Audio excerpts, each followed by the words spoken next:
Greetings, welcome back to my channel, family. With some sad news.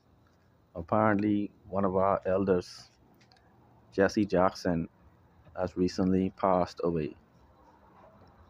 All right, it really came as a shock to me to see an article actually saying that Jesse Jackson had passed away. I know that recently, I believe it was maybe 2 years ago, he had been diagnosed with Parkinson's. And even though he was diagnosed with Parkinson's, he still came out and gave a speech on behalf of the Democratic Party.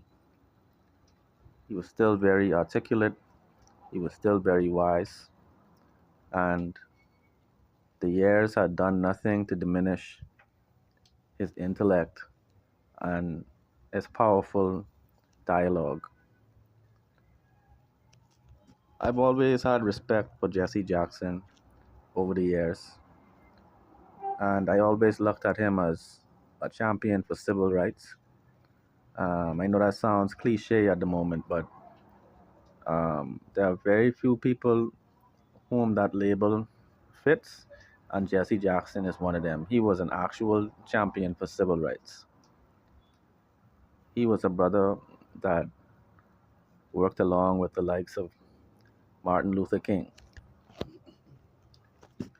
He worked with many of the stellar black minds that had organized the civil rights campaign in the United States. He was not only influential in the United States, but I believe that black people around the world always held Jesse Jackson in high regard.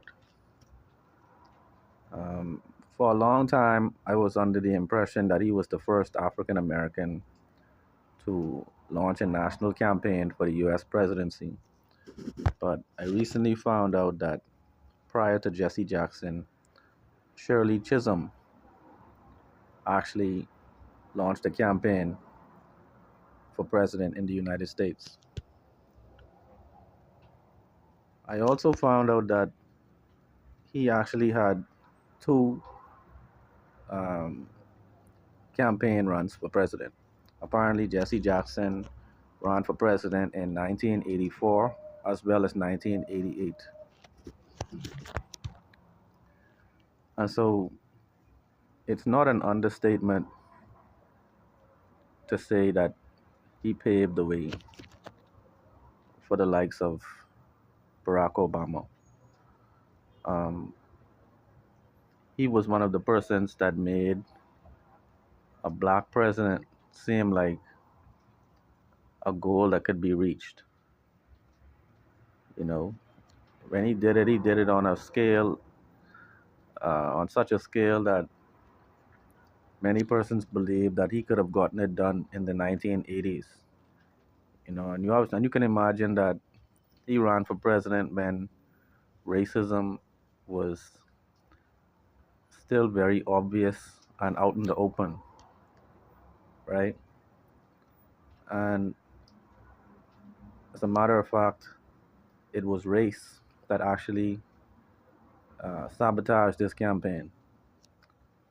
All right.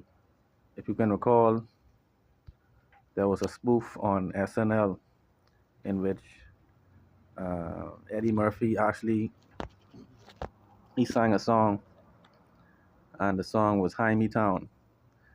I can't remember the lyrics, but he said, "Don't let me down, high me town," right? Because what happened, Jesse Jackson, he made a mistake and he referred to the Jewish community as High Me Town, right? And because of this, this caused them to not have national support. They actually tried to cast him as being like a bigot or somebody who was anti-Israel, anti-Jewish, etc.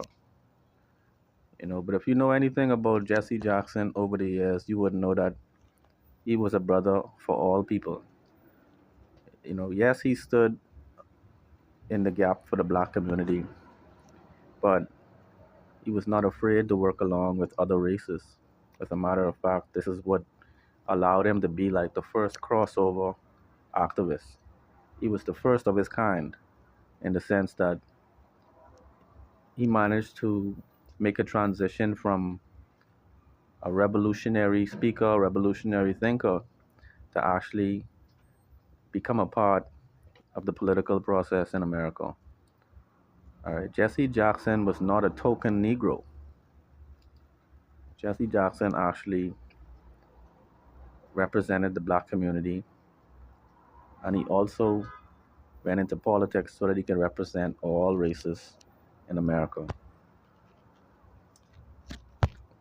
I'm reminded of his SNL skit or his sketch in which he read Green Eggs and Ham. That was probably one of the funniest sketches ever on SNL when you heard him read Dr. Seuss Green Eggs and Ham. Because he wasn't afraid to even make fun of himself. He had a sense of humor, so he wasn't afraid to do things like that and, allow persons to have some humor at his expense, because, he speaks like a Southern pastor, right? Jesse Jackson, uh, he spoke like one of those old school Southern pastors, right? But he had a very insightful mind. I remember watching an episode of A Different World in which he gave like a very powerful speech. The speech was so powerful that it really stuck with me till this day. One of the quotes from that episode, he said that it's your attitude, not your aptitude, that determines your altitude. You know, and phrases, sayings like that were very common. In the early years of the civil rights struggle, persons knew how to create a slogan from scratch, right? But that statement stuck with me till this day, and I oftentimes tell people, it's your attitude, not your aptitude, that sometimes determines your altitude. Or, in other words, your attitude can get you far in life. It can help you to ascend in life, um, more so than sometimes even your aptitude or your intellect, you know. But he was a brother that possessed both. He had a good attitude and he had a good aptitude, and that really ultimately determined his altitude. All right. He gave many fiery speeches highlighting the inequities and inequalities that exist in America. He did so in a way that was respectful of all parties concerned, but he held them accountable in a very direct way. We know that some of our brothers that came along later, like our brother, the great Khalid Muhammad, sometimes he may have poked fun at the way Jesse Jackson spoke. You know, when he said, I am somebody, some people poke fun at the way that he delivered that message. But when you think about it, the fact that he had to really give this message to the black community, black is beautiful. Be proud to be black. I am somebody in the sense of saying, you know, you can't diminish my personhood or my identity based on your radical racism. You can't diminish my right to exist as a black person. You know, basically saying that he's somebody that is worthy of noble deeds, just like the other races. You know, but this has been some difficult news for us all to swallow.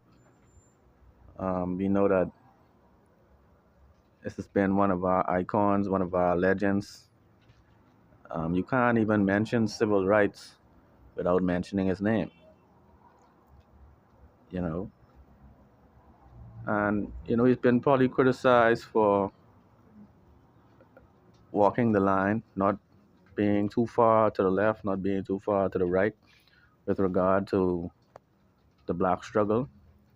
Some persons didn't like that he was able to cross over the divide and work with persons of a different racial background, persons of a different social and economic station.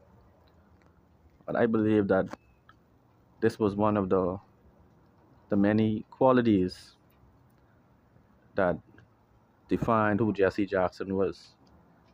The brother didn't have a hateful bone in his body.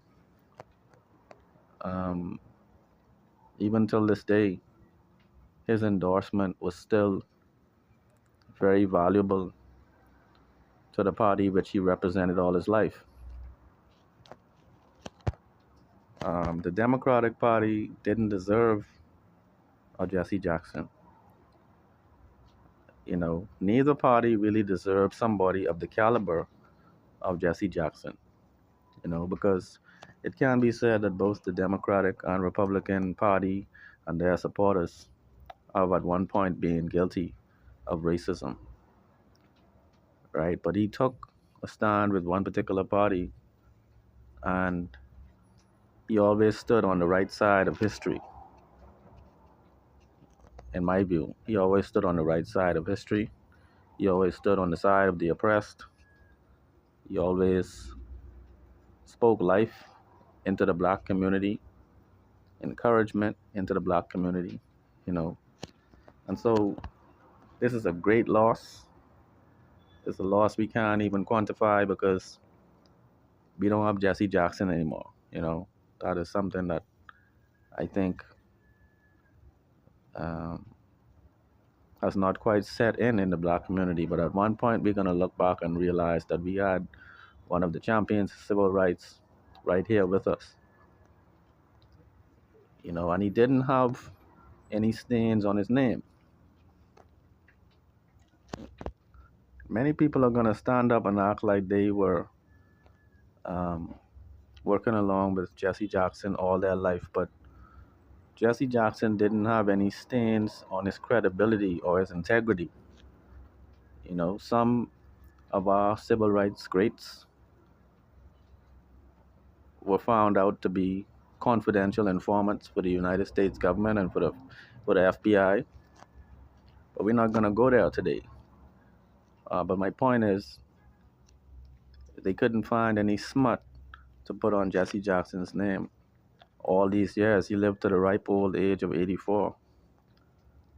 And for someone to come from humble beginnings in a southern or rural area and survive from that era to this day is a testament to him being well liked and well loved by the community.